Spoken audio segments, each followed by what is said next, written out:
Good morning, students. Today we will discuss our units carbonyl compounds और जो नया topic है हमने 1,3 डाइथाइन से देख लिया था कि 1,3 डाइथाइन से कार्बोनिल कंपाउंड्स कैसे प्राप्त करते हैं। उसे कोरेसी बैच विधि भी कहा था। अम्पोलंग भी होता है। क्यों? क्योंकि अम्पोलंग इसलिए कहते हैं, ध्यान रखना, बहुत अच्छी प्रक्रिया है कि अम्पोलंग होता क्या है कि कार्बोनिल कंपाउंड्स में कार्बन ऑक्सीजन बंध के ध्रुवीय होने से उसमें क्यों होता है ध्रुवीय, उसका रीजन मैं अभी बता देता हूँ कि कार्बोनिल यौगिकों में कार्बन ऑक्सीजन पाई आबंध के इलेक्ट्रॉन ऑक्सीजन के अधिक विद्युत ऋणी होने के कारण ऑक्सीजन की ओर माइग्रेट हो जाते हैं, जिससे कार्बोनिल ऑक्सीजन पर इलेक्ट्रॉन डेंसिटी बढ़ जाती है और कार्बोनिल कार्बन पर इलेक्ट्रॉन डेंसिटी कम हो जाती है। तो कार्बोनिल कार्बन पर इलेक्ट्रॉन्स की न्यूनता उत्पन्न होने से और कार्बोनिल ऑक्सीजन पर इलेक्ट्रॉन्स घनत्व के अधिक हो जाने से दो पोलर सेंटर निर्मित हो जाते हैं, कार्बोनिल कार्बन पॉजिटिव चार्ज और कार्बोनिल ऑक्सीजन नेगेटिव चार्ज। ठीक है, तो एक द्विध्रुव की भांति भी ये व्यवहार करता है कि एक अणु में दो पोल्स निर्मित हो गए हैं, इसलिए इलेक्ट्रॉन स्नेह और नाभिक स्नेह के आक्रमण की, चूंकि इलेक्ट्रॉन स्नेह और नाभिक स्नेह को यहाँ पर टू पोलर सेंटर की उपस्थिति दिखती है, तो कार्बोनिल कार्बन पर तो न्यूक्लियोफाइल का आक्रमण होगा, नाभिक स्नेही का आक्रमण होता है, इसलिए कार्बोनिल कार्बन जो होगा, जो इलेक्ट्रॉन कार्बन होगा कार्बोनिल समूह में, वो तो क्या कहलाएगा, नाभिक स्नेही केंद्र कहलाएगा। ठीक है, और जो दूसरा समूह होगा कार्बोनिल ऑक्सीजन को इलेक्ट्रॉन स्नेही केंद्र होगा, क्योंकि वहां पर अटैक किसका होगा, इलेक्ट्रॉन स्नेही का, तो इलेक्ट्रॉन स्नेही के लिए केंद्र होगा इलेक्ट्रॉन स्नेही केंद्र कहलाएगा। अब चूंकि जो कार्बोनिल कार्बन जो इलेक्ट्रॉन न्यून होता है, जिसमें पॉजिटिव चार्ज होता है, अगर उस पर नेगेटिव चार्ज आ जाए, अगर कार्बोनिल कार्बन सामान्यतः एल्डिहाइडों में कीटोनों में क्या होता है, जो कार्बोनिल कार्बन होता है वो आंशिक अंश धनावेशित होता है, आंशिक रूप से पॉजिटिव चार्ज होता है, आंशिक धनावेशित होता है, लेकिन जब हम उसके एनएमपी लिथियम से क्रिया करवाते हैं तो उस स्थिति में वो कार्बोनिल कार्बन नेगेटिव चार्ज हो जाता है। तो कार्बन परमाणु के इस प्रकार ध्रुवता परिवर्तित कर लेने का जो एक प्रक्रम है वही क्या कहलाता है, अम्पोलंग कहलाता है। अम्पोलंग एक जर्मन वर्ड होता है और इस जर्मन वर्ड के कारण इसे कहा गया था, जिसका मतलब होता है अम्पोलंग मीन्स होता है ध्रुवता विपरीतन, अर्थात कार्बोनिल कंपाउंड्स के अंदर जब उनके कार्ब लिथियम यौगिक 1,3 डाइथाइन के कार्ब लिथियम यौगिक जब हम फॉर्मेट करते हैं तो उस स्थिति में वो कार्बोनिल कार्बन नेगेटिव चार्ज हो जाता है, यानी कार्बन परमाणु का पॉजिटिव चार्ज से नेगेटिव चार्ज हो जाना, यानी ध्रुवता विपरीत कर लेना। तो कार्बोनिल कार्बन के पॉजिटिव चार्ज से नेगेटिव चार्ज हो जाने पर तो कार्बन परमाणु की ध्रुवता का इस प्रकार विपरीत होने का एक प्रक्रम है, वही अम्पोलंग कहलाता है और इसे ही कोरे-सीवेज विधि भी कहते हैं। ठीक है, क्योंकि इसको जेई कोरे और जो डी-सीवेज साइंटिस्ट है उन्होंने इस मेथड्स के बारे में बताया था, इसलिए इसको कोरे-सीवेज मेथड भी कहते हैं। आज जो हम न्यू टॉपिक लेकर के आ रहे हैं वो है नाइट्राइलो से कार्बोनिल यौगिकों का संश्लेषण। देखो, नाइट्राइलो से कार्बोनिल यौगिकों का संश्लेषण बहुत सारे मेथड्स यूज किए जाएंगे, लेकिन हम देख लेते हैं, चाहे वो एल्किल नाइट्राइल हो चाहे वो एरिल नाइट्राइल, एल्किल साइनाइड या एरिल साइनाइडों की हम बात कर लेते हैं, तो इनके लिए विशिष्ट विभिन्न अभिकर्मकों का प्रयोग करेंगे और उनके द्वारा किसकी प्राप्ति करेंगे, कार्बोनिल यौगिक एल्डिहाइड भी प्राप्त करेंगे और कीटोन्स भी प्राप्त करेंगे। स्टूडेंट्स ध्यान रखिएगा कि नाइट्राइलो की अगर हम बात करते हैं तो नाइट्राइलो से कार्बोनिल यौगिकों के संश्लेषण के प्रोसेस में विशेष रूप से मैं आपको एक बात और बताने वाला हूं कि यहाँ पर स्टीफेन अभिक्रिया भी आती है। जो स्टीफेन अभिक्रिया होती है जिसमें एल्किल व एरिल साइनाइडों को कार्बोनिल यौगिकों में परिवर्तित किया जाता है, इस प्रक्रम के अंदर वास्तविक रूप से क्या होता है, इस विधि के अंदर एल्किल व एरिल साइनाइडों का जल अपघटन और अपचयन एक साथ होता है ना। सबसे पहले तो एल्किल व एरिल साइनाइडों का अपचयन पॉसिबल होता है तुरंत, फिर उसके बाद उनका जल अपघटन हो जाता है, जिससे कार्बोनिल यौगिक एल्डिहाइड कीटोन्स की प्राप्ति होती है, जो कि स्टीफेन अभिक्रिया के अंदर मध्यवर्ती के रूप में इम्यूनोक्लोराइड्स भी बनते हैं। और इसमें करते क्या है, किसी भी एल्किल व एरिल साइनाइड को एस्टर या ईथर विलायक में घोलकर सबसे पहले उसका क्या करवाते हैं, उसका सांद्र हाइड्रोक्लोरिक अम्ल की उपस्थिति में स्टेनस क्लोराइड के द्वारा अपचयन करवाया जाता है और प्राप्त एल्यूमिन स्टेरिक क्लोराइड के भापी जल अपघटन या तो स्टीम आप कर लेते हैं स्टीम हाइड्रोलाइसिस, यानी कि भापी जल अपघटन की बात कर लें या नॉर्मल जल अपघटन की जब क्रिया करवाते हैं तो बहुत से पदों में ये जल अपघटन की क्रिया लागू होगी और कार्बोनिल कंपाउंड्स एल्डिहाइड और कीटोन्स प्राप्त हो जाते हैं। तो मैंने यहाँ आपको सारी डिटेल्स दे दी है। तो अब हम बात करें एल्किल नाइट्राइल साइनो एल्किनो से, साइनो एल्किनो का अपचयन से, है ना।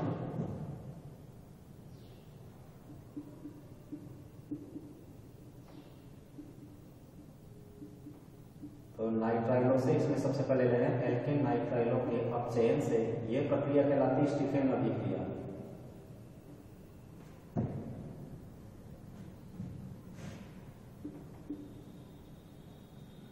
कौन सी मेथड कहलाता है? Stephen method.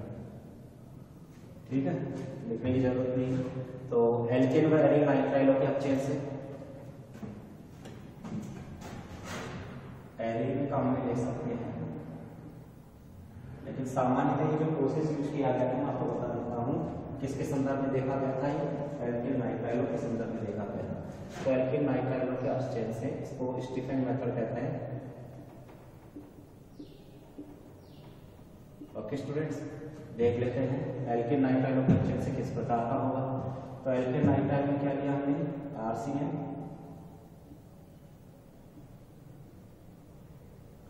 अब इस RCN की क्रिया किससे करवाई? हमने अभी बताया अपचयन किससे करवाना है। सबसे पहले हम इसकी क्रिया करवाते हैं HCl से, क्योंकि इसको सबसे पहले इसमें घोल लेते हैं, या तो एस्टर में, या तो इसको किसमें घोला जाएगा? किसी एस्टर विलायक में घोला जाएगा, या फिर इसको किसमें घोला जाएगा। तो इसके लिए अलग अलग तरह की क्रियाएं करवाते हैं।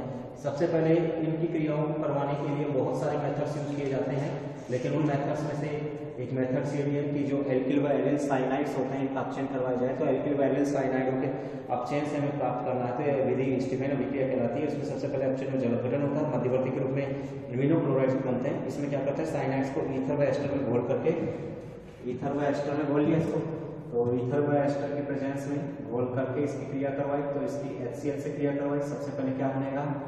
साल्फर हाइड्रोक्लोरिक अम्ल की उपस्थिति में इसकी स्टेनस क्लोराइड से अपचयन करवाते हैं। तो इसमें सबसे पहले ईथर की प्रेजेंस में HCl से क्रिया करके क्या बनाता है? ये अपचयन हुआ ना, नाइट्रोजन पर लोन पे इलेक्ट्रॉन थे, तो हाइड्रोजन यहाँ आ जाएगा, तो RC triple bond NH, nitrogen पर प्लस पॉजिटिव चार्ज आ गया, एंड देन Cl माइनस। तो सबसे पहले क्या बनते हैं? ये कंपाउंड बनेगा। अब चूंकि नाइट्रोजन पर पॉजिटिव चार्ज के आ जाने से क्या कंडीशन हो जाएगी? जब नाइट्रोजन पर पॉजिटिव चार्ज आ जाएगा, तो नाइट्रोजन पर पॉजिटिव चार्ज के आ जाने से इसकी क्रियाशीलता में वृद्धि हो जाती है, और फिर उसी समय क्या किया जाता है? इसकी किससे क्रिया करवाई जाएगी? SnCl2। SnCl2 में SN2+ स्टेट होता है। SnCl2 का सांद्र हाइड्रोक्लोरिक अम्ल के द्वारा इसका अपचयन करवाया जाता है, इसका रिडक्शन होता है। जब इसका रिडक्शन करवाएंगे तो कंपाउंड क्या बनेगा? CH डबल बॉन्ड NH2+ का होल ट्वाइस SnCl6 2-। ओके, ये एल्डिहाइड स्टेरिक क्लोराइड का निर्माण होता है। देखो स्टूडेंट कैसे होगा? HCl है, बंध के इलेक्ट्रॉन इधर जाएंगे, क्रियाशीलता ज्यादा है, तो ऐसी स्थिति में क्या आ जाएगा? हाइड्रोजन आ जाएगा, और Cl- का चला जाएगा, उसको यहाँ जाना चाहिए था, लेकिन इनका अपचयन करवा रहे हैं से, तो क्या कंडीशन हो जाएगी? कि अपचयन का ये जो प्रोसेस काम में लिया जाता है, इस अपचयन के प्रोसेस में ये देखा जाएगा कि जो कार्बन नाइट्रोजन बंध के इलेक्ट्रॉन है, नेगेटिव चार्ज स्पीसीज थी, बंध के इलेक्ट्रॉन इधर थे, तो उस पर H+ प्रोटॉन जाकर के जुड़ गया। तो अब इसकी क्रियाशीलता बढ़ने से बंध के इलेक्ट्रॉन लेगा, तो पॉजिटिव चार्ज कहाँ गया? कार्बन पर चला गया। जब पॉजिटिव चार्ज कार्बन पर जाएगा तो ऐसी स्थिति परिवर्तन होना चाहिए। तो यहाँ पर सबसे पहले H+ और Cl- तो पॉजिटिव चार्ज पर कौन जाएगा? क्योंकि क्रियाशीलता कम है, तो उस पर कौन जाएगा? Cl- आयन को जाना चाहिए था। ठीक है, प्रोसीजर होना चाहिए था। तो हमने कहा कि एल्किल नाइट्राइलों की जब ईथर की प्रेजेंस में HCl से क्रिया करवाते हैं, सबसे पहले इम्यूनोक्लोराइड्स बनते हैं, और फिर उसकी सांद्र हाइड्रोक्लोरिक अम्ल की उपस्थिति में स्टेनस क्लोराइड से क्रिया करवाने पर एक कंपाउंड प्राप्त होगा। अब चूंकि इसमें हाइड्रोजन कितने काम में लिए गए हैं, तो हम इसका किससे करेंगे? इसको 2 से मल्टीप्लाई करेंगे, इसको 4 से मल्टीप्लाई करेंगे, तो हमारे पास आंसर आ जाएगा। ओके स्टूडेंट्स,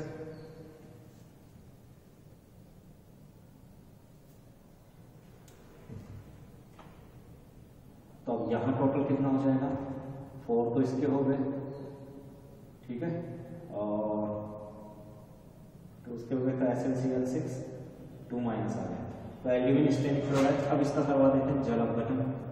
इसका जो जल अपघटन है वो अनेक पदों में करवाए जाते हैं, मैनी स्टेप्स, बहुत से पदों में इसका जल अपघटन करवाया जाएगा, और इसके जल अपघटन की प्राप्ति किसकी हो जाएगी? CHO। क्या प्राप्त हो जाएगा? एल्डिहाइड प्राप्त हो जाएगा। ओके, तो एल्डिहाइडों की प्राप्ति कर ली जाएगी। ये प्रोसीजर बार बार यूज किया जाता है, और इस प्रोसीजर के द्वारा भी प्राप्ति कर ली जाती है। तो ये क्या लाती है आपकी स्टीफन मेथड। तो एल्केन या एरिन नाइट्राइल होती, फिर रिपीट कर देता हूँ, एल्केन या एरिन नाइट्राइल होती। एरिन नाइट्राइल का जो एग्जाम्पल दे दिया तो हम दोनों ही काम में ले लेते हैं, एल्केन नाइट्राइल होगा या एरिन नाइट्राइल होगा। अच्छा ये स्टीफन मेथड क्या लाएगा, है ना। तो इसमें दूसरा एग्जाम्पल हमने लिया, जैसे एरिन नाइट्राइल की हमने C6H5CN साइलोबेंजीन और इसकी वही HCl की प्रेजेंस ईथर या एस्टर की उपस्थिति में HCl से क्रिया पर सबसे पहले क्या बना, C6H5C triple bond NH, nitrogen पर पॉजिटिव चार्ज आ गया, मध्यवर्ती बने हुए मध्यवर्ती का क्या करवाया, साम्र हाइड्रोक्लोरिक अम्ल की उपस्थिति में स्टेनस क्लोराइड से इसका करवा दिया अपचयन पर क्या बनाया C6H5CH double bond NH2 plus का whole twice SnCl6 2 minus. Okay, और फिर इसका करवा देंगे जल अपघटन, और इसका जब जल अपघटन करवाएंगे तो जल अपघटन की ताकत किसकी रहेगी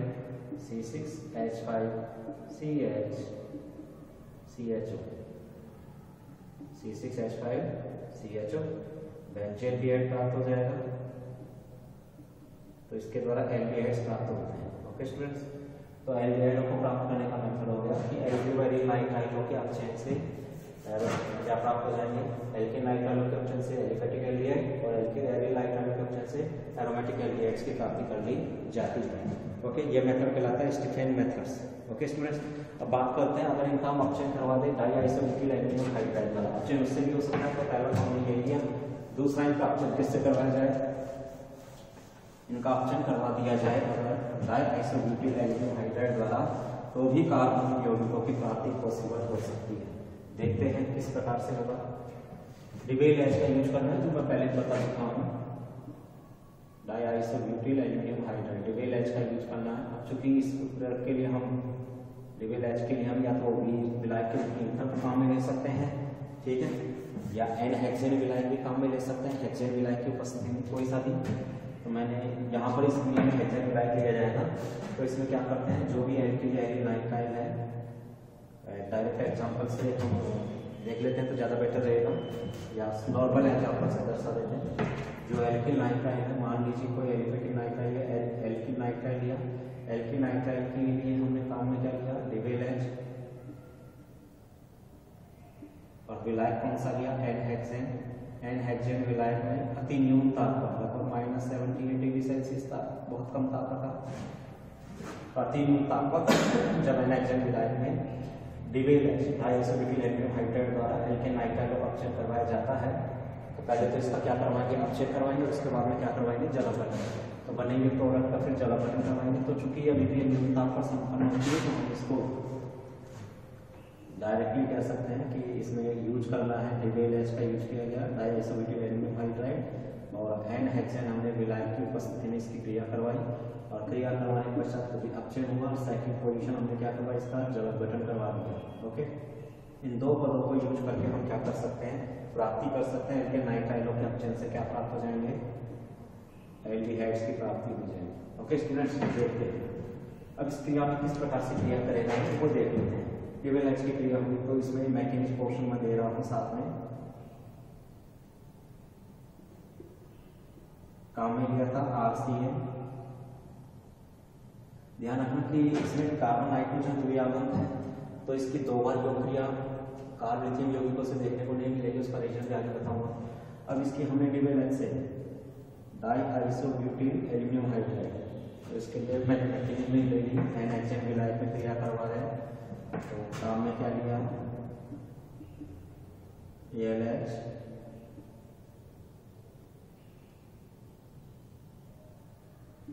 आइसोब्यूटाइल, यह हमने काम में लिया, ये आइसोब्यूटाइल है। तो आइसोब्यूटाइल एल्युमिनियम हाइड्राइड के साथ हम जानते हैं कि एल्युमिनियम जो केंद्रीय परमाणु हो इलेक्ट्रॉन डेफिशिएंट होता है, इलेक्ट्रॉन न्यून होता है, और नाइट्रोजन परमाणु पर मौजूद लोन पेयर इलेक्ट्रॉन्स को एक्सेप्ट कर लेता है। ठीक है, अब ऐसी स्थिति में क्या क्रिया होगी वो देखते हैं। ये बना लेगा RC triple bond and nitrogen किससे अटैच हो गया, एल्यूमिनियम से। अब जैसे ही एल्यूमिनियम से अटैच होता है वैसे ही एल्यूमिनियम पर चार्ज क्या आ गया, नेगेटिव, और नाइट्रोजन पर चार्ज क्या आ गया, पॉजिटिव, और यहाँ क्या आ गया, hydrogen, and then isobutyl समूह, ठीक है, डायआइसोब्यूटिल समूह। अब चूंकि एल्यूमिनियम पर पॉजिटिव चार्ज है, धातुओं पर पॉजिटिव चार्ज आ नहीं सकता, वो सभी नेगेटिव चार्ज है, तो धातु के इलेक्ट्रॉन क्या करते हैं, धनात्मक बनाती है, इसलिए, और साथ में हाइड्रोजन की विद्युतीयता एल्यूमिनियम से ज्यादा होती है, इसलिए Al बन के इलेक्ट्रॉन हाइड्रोजन की ओर जाते हैं, और ये हाइड्रोजन हाइड्राइड आयन के रूप में माइग्रेट होकर कहाँ पहुंच जाता है, वो पहुंच जाएगा कम, क्योंकि नाइट्रोजन परमाणु की क्या बढ़ जाती है, क्रियाशीलता बढ़ जाएगी पॉजिटिव चार्ज के आने से, इसलिए बन के इलेक्ट्रॉन नाइट्रोजन की ओर जाएंगे, तो उसी समय हाइड्राइड आयन का स्थानांतरण कहाँ हो जाता है, इस कार्बन पर हो जाता है। ओके स्टूडेंट्स, कार्बन पर हो जाएगा तो क्या बनेगा, CH double bond and nitrogen पर लोन पे इलेक्ट्रॉन आ जाएंगे, एंड देन Al आइसोब्यूटिल समूह, डायआइसोब्यूटिल समूह, ठीक है। अब इस समूह के बाद में इसकी क्रिया करवाएंगे किससे, इसकी बार बार क्रिया करवाएंगे, इसका जल अपघटन करवा लिया जाता है, और जिसका अनेक पदों में जल अपघटन करवाएंगे तो कंपाउंड क्या प्राप्त हो जाएगा, CHO, एल्डिहाइड्स की प्राप्ति हो जाएगी, ठीक है। तो एल्केन नाइट्राइलों की डायआइसोब्यूटिल एल्यूमिनियम हाइड्राइड से हेक्सेन विलायक में क्रिया करवाई जाती है, हेक्सेन विलायक काम में ले लिया, तो हेक्सेन विलायक में क्रिया हुई, हेक्सेन विलायक में क्रिया करवाकर बड़े प्रोडक्ट का क्या करते हैं, जल अपघटन करवाते हैं, तो उससे अंतिम उत्पाद के रूप में एल्केनेल्स या एल्डिहाइड्स की प्राप्ति हो जाती है। इसके द्वारा कार्बोनिल कंपाउंड्स के रूप में बात करें तो कीटोन्स वगैरह भी हम देखें तो क्या प्राप्त कर सकते हैं क्या, तो जनरली हम जानते हैं एल्केन नाइट्राइल से एल्डिहाइड बनाने की या एल्डिहाइडों का सिंथेसिस करने के बहुत इंपॉर्टेंट मेथड्स हैं, ठीक है। तो इनके द्वारा भी हम क्या प्राप्त कर सकते हैं, क्योंकि अभिक्रिया हेक्सेन विलायक में निम्न ताप पर ही पॉसिबल हो जाती है, टेम्परेचर की ज़्यादा जरूरत नहीं होती है, इसलिए हम कह सकते हैं कि इस अभिक्रिया के द्वारा किसका यूज किया जाता है, क्योंकि वर्तमान में सबसे ज़्यादा इसी को यूज किया जा रहा है, एल्केन नाइट्राइलों का डेविल एच के द्वारा अपचयन करवाया जाता है, जिससे प्राप्त उत्पाद की लब्धि भी अधिक मात्रा में होती है, ठीक है। और यह विलायक वैसे सर्वोत्तम भी माना जाता है, तो अनेक पदों में क्रिया करवाएंगे तो इसकी प्राप्ति हो जाएगी। अब इसमें हम साइनोबेंजीन का भी एग्जाम्पल देख लेते हैं, और कौन से प्राप्त हो सकते हैं। मान लीजिए हमने कंपाउंड काम में लिया,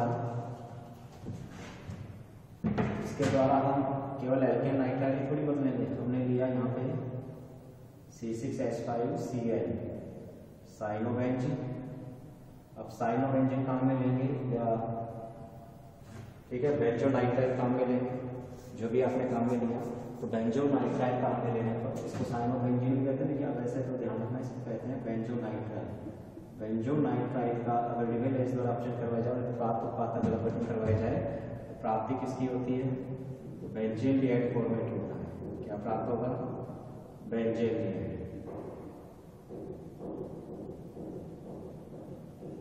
बेंजील्डिहाइड की प्राप्ति होती है। ओके स्टूडेंट्स, तो ये प्रोसीजर भी हमको ध्यान रखना है कि इसकी भी प्राप्ति हो सकती है। बहुत सारे ऐसे कंपाउंड्स जो आप देख सकते हैं, जैसे CH3 CH2 C111N, ये हमने कहा प्रोपेन नाइट्राइल, इसका भी डेविल एच के द्वारा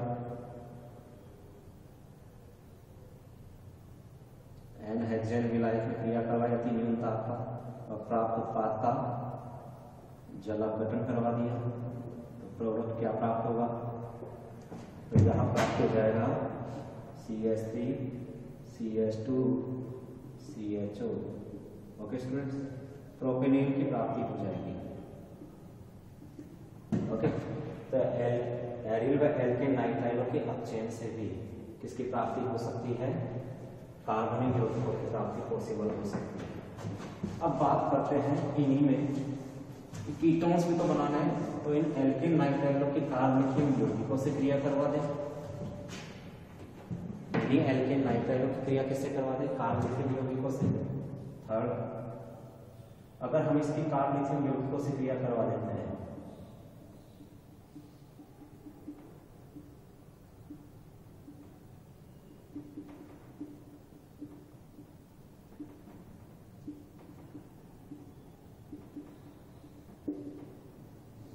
नाइट्राइलो में चल रहा है कि नाइट्राइलो से कार्बनिक यौगिक संश्लेषण में अगर हम इनकी कार्बन लिथियम यौगिकों से क्रिया करवा देते तो क्या प्राप्त होगा, तो एल्केन नाइट्राइल लिया और इसकी कार्ब लिथियम यौगिक से क्रिया करवाई, काम में लिया हमने कौन सा CH3 Li ले लें, चाहे कोई सा भी नॉर्मल एग्जांपल ले लेते हैं, RLi कार्ब लिथियम यौगिक लिया और E3 ब्रिगेड में इसकी क्रिया करवाई, क्या हुआ? तो ध्यान रखना कार्बन नाइट्रोजन क्या है? त्रिआबंध है। तो यहाँ पर हम कार्ब लिथियम यौगिक के 2 बार योग क्रिया संपन्न नहीं करवा सकते, क्योंकि 2 बार योग क्रिया संपन्न करवाएंगे तो उस स्थिति में नाइट्रोजन परमाणु पर जो नेगेटिव चार्ज आ रहा है मैं आपको बता रहा हूँ।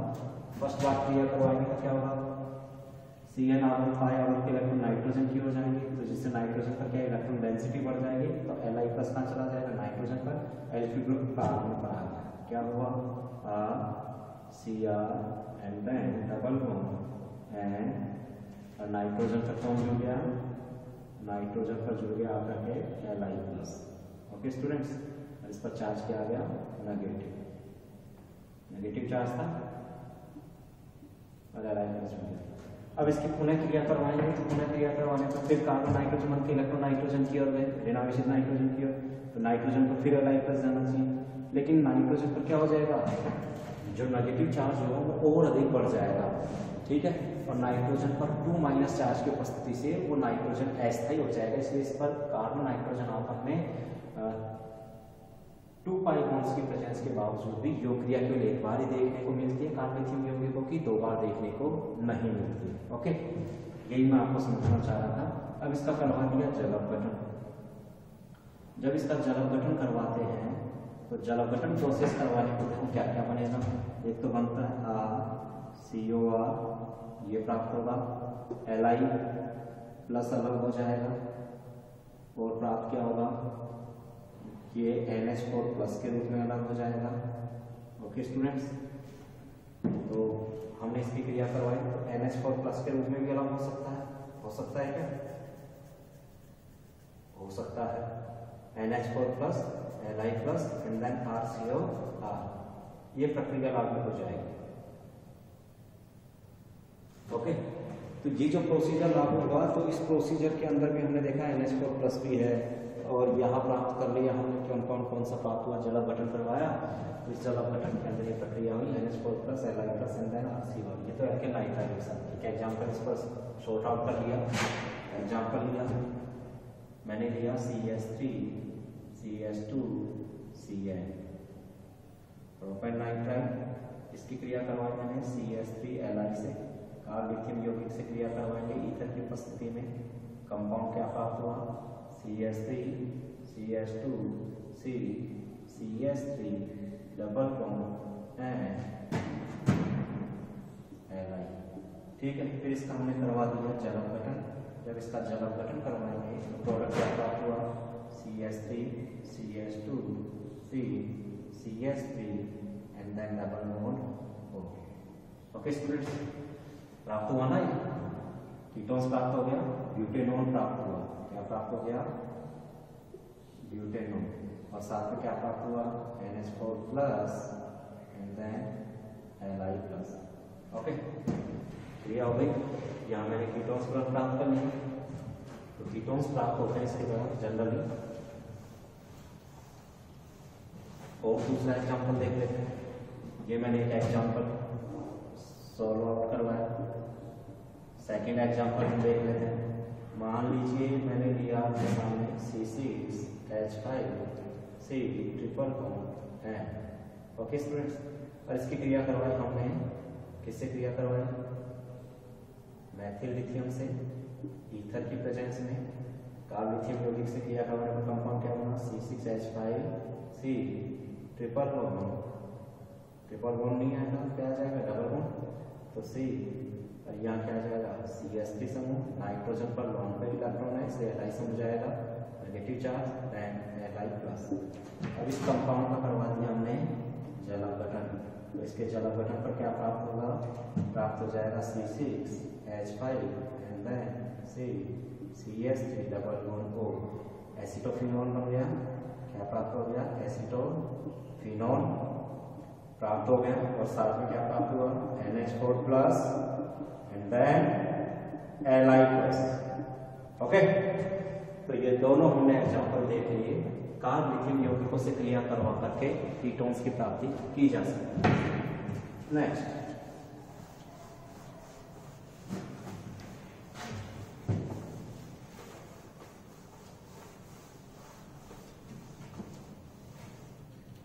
अब हम ये देख लेते हैं कार्बोनिल यौगिक से हमने करवा ली, ग्रीनिया अभिकर्मक से क्रिया करवाया था, एल्केन नाइट्राइल की ग्रीनिया अभिकर्मक से क्रिया। तो प्रोडक्ट क्या बनेगा देख लेते हैं। तो एल्केन नाइट्राइल की क्रिया करवाते हैं ग्रीनिया अभिकर्मक से RMgX, ईथर की प्रेजेंस है, कंपाउंड क्या बनेगा RC। वन के इलेक्ट्रॉन में बता रहा हूँ ना, कार्बन हाइड्रोजन के इलेक्ट्रॉन नाइट्रोजन की ओर जाएंगे, क्या आ जाएगा RCR डबल बॉन्ड NMgX। और फिर करवा दिया इसका जला गठन। तो इसके जला गठन के बाद क्या हुआ RCR double bond O, ketones प्राप्त हो गए, साथ में क्या प्राप्त हुआ, ये प्राप्त होगा NH4 plus Mg2 plus and then X minus. ये साथ में को प्रोडक्ट में प्राप्त होते हैं, कीटोन्स की प्राप्ति हो जाती है। ओके स्टूडेंट्स, तो ये जनरल में ध्यान रखिएगा, ये सारे कंपाउंड्स यहाँ प्राप्त हो रहे हैं और इन सभी की यहाँ प्राप्ति हो रही है।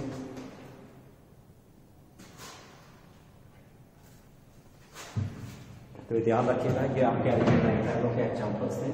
तो अब हम दूसरा एग्जाम्पल ले लेते हैं। जैसे कोई एरिल नाइट्राइल लिया आपने, जैसे मैं काम में ले रहा हूँ C6H5 बेंजील नाइट्राइल,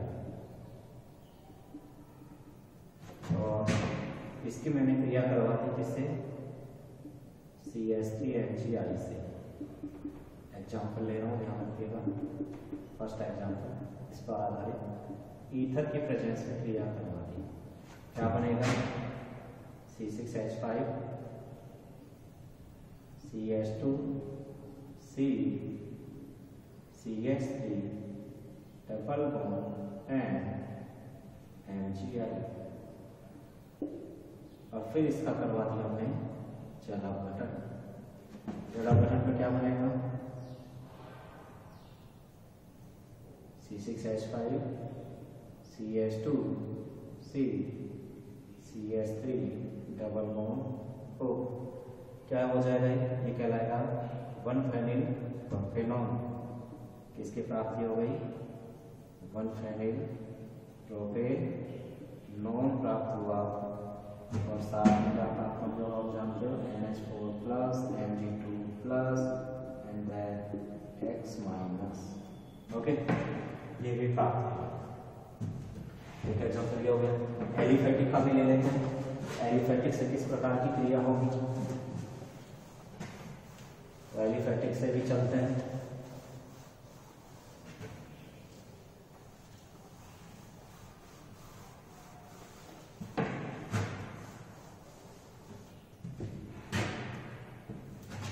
एलिफेटिक में हमने आए एग्जाम्पल लिया CH3 CH CH3 C triple bond N, और इसकी हमने क्रिया करवाई ग्रीनिया अभिकर्मक के रूप में नाम लिया मैथिल मैग्नीशियम ब्रोमाइड, ईथर की प्रेजेंस में क्रिया करवाई। कंपाउंड क्या बना CH3 CH CH3 C double bond MgPr। Okay students, ये कंपाउंड प्राप्त हुआ। फिर इसका करवा दिया हमने जलावघटन।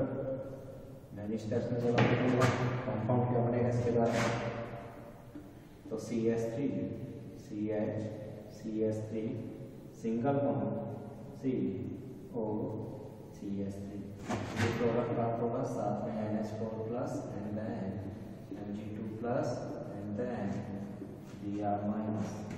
और ये प्रोडक्ट क्या कहलाएगा, हम जानते हैं क्रमांकन इधर से ही होगा, क्या हो जाएगा 3-मेथिल ब्यूटेन 2O। ये फाइनल प्रोडक्ट के रूप में प्राप्त हो जाएगा। उम्मीद करता हूँ मेरे द्वारा इस दी गई जानकारी से आप सभी लाभान्वित हुए होंगे सब्जेक्ट मैटर से रिलेटेड। तो प्लीज वीडियो को लाइक करना ना भूलें। ओके स्टूडेंट्स, तो ये मैंने आपको कुछ जानकारी दी इस जानकारी से आप सेटिस्फाई हैं, प्लीज़ वीडियो को ज़्यादा से ज़्यादा लाइक कीजिएगा। आपको इस यूनिट्स के बारे में मैंने कंप्लीटली पूरी डिटेल्स स्टडी बता दी है। इस यूनिट से मैंने कुछ नहीं छोड़ा है, मैक्सिमम चीज़ें मैंने आपको बता दी हैं। बहुत बड़ी यूनिट है, फिर भी मैंने आपको कवर करवाया है।